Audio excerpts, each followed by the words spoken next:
বিগত 15 বছরে অবৈধ নির্বাচনের মাধ্যমে শেখ হাসিনা ফ্যাসিবাদ কায়েম করেছে। গণতন্ত্র পূর্ণ প্রতিষ্ঠায় দেশনেত্রী বেগম খালেদা জিয়া ও বিএনপির ভারপ্রাপ্ত চেয়ারম্যান জনাব তারেক রহমান ঘোষিত ৩১ দফার সংস্কার জরুরি।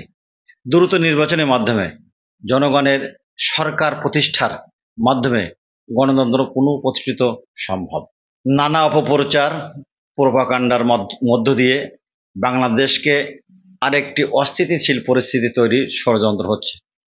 ৫ই আগস্ট ফ্যাসিস্ট সরকারের পতনের পর বাংলাদেশের মানুষ নতুন বাংলাদেশ বিনির্মাণের স্বপ্ন দেখছে।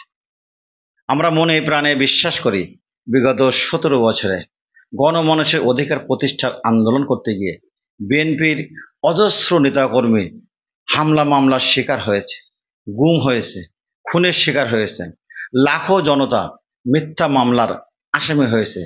সে সকল পরিবার মানবতার জীবনযাপন করছে।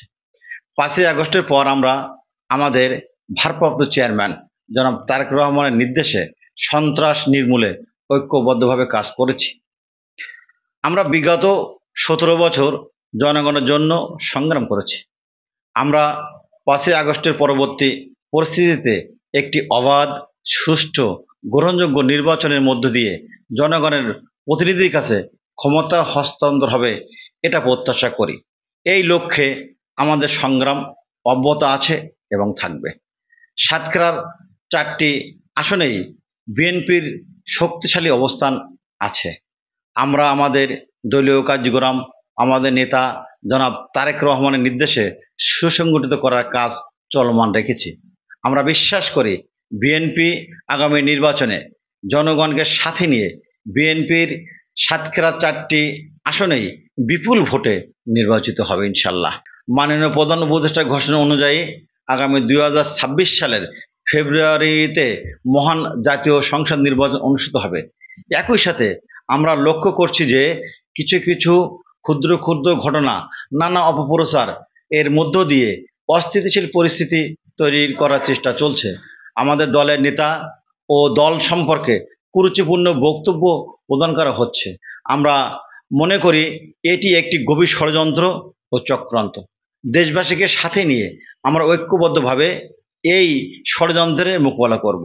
দলীয় কর্মীদের ক্ষেত্রে আমাদের বক্তব্য খুবই পরিষ্কার ও স্পষ্ট। দলের নাম ব্যবহার করে যদি কেউ ফায়দা লুটতে চায় সেক্ষেত্রে তার বিরুদ্ধে কঠোর ব্যবস্থা গ্রহণ করা হবে। জেলার রাজনীতিতে আপনারা নিশ্চয়ই জানেন যে বিগত ফ্যাসিবাদ আন্দোলন করতে গিয়ে আমাদের অসংখ্য নেতাকর্মী অনেক মামলার হামলার শিকার হয়েছে, গুম খুনের শিকার হয়েছে, ক্রস ফায়ারের শিকার হয়েছে, অনেকে পঙ্গুত্ব বরণ করেছে। আমরা সেগুলো ওভারকাম করে আমরা জনগণকে সাথে নিয়ে সাতক্ষীরাকে একটি সুন্দর জেলা হিসেবে গঠন করার জন্য সাতক্ষীরা জেলা বিএনপি তারা কাজ করে যাচ্ছে। আপনারা নিশ্চয়ই জানেন যে বিএনপি একটি জনকল্যাণমুখী দল, জনগণের সাথে নিয়ে জনগণের সুখ দুঃখের সাথী হতে চায়। নিশ্চয়ই আপনারা অবগত আছেন যে সাতক্ষীরার সুন্দরবন একটি পৃথিবীর ম্যানগ্রোভ হিসেবে পরিচিত। সেখানে আমাদের যে পর্যটক কেন্দ্র এটা উন্নয়ন আমরা চাই। পাশাপাশি সেই পর্যটন কেন্দ্র উন্নয়ন করার লক্ষ্যে সাতক্ষীরা 4 লেন রাস্তা আমাদের অত্যন্ত জরুরি। আমাদের রেল লাইন এটাও আমাদের জরুরি। যদি রেল লাইন হয় বাংলাদেশের সাথে অন্য অন্য ডিস্ট্রিক্টের সাথে আমাদের সংযোগ ঘটবে এবং আমাদের এখানে যে অর্থনৈতিকের যে চাকা সেটা সচল করতে সহায়তা করবে।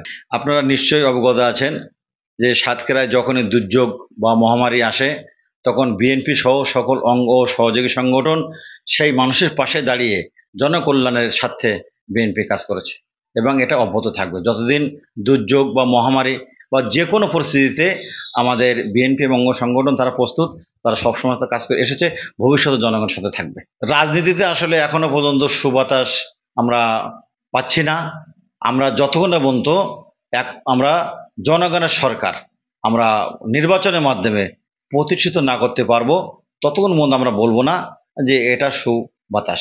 আমরা চাই যে জনগণের ভোটে যারা নির্বাচিত হবে তারা রাষ্ট্র পরিচালনা করবে, সেখানে দেশের শান্তি ও শৃঙ্খলা ফিরে আসবে।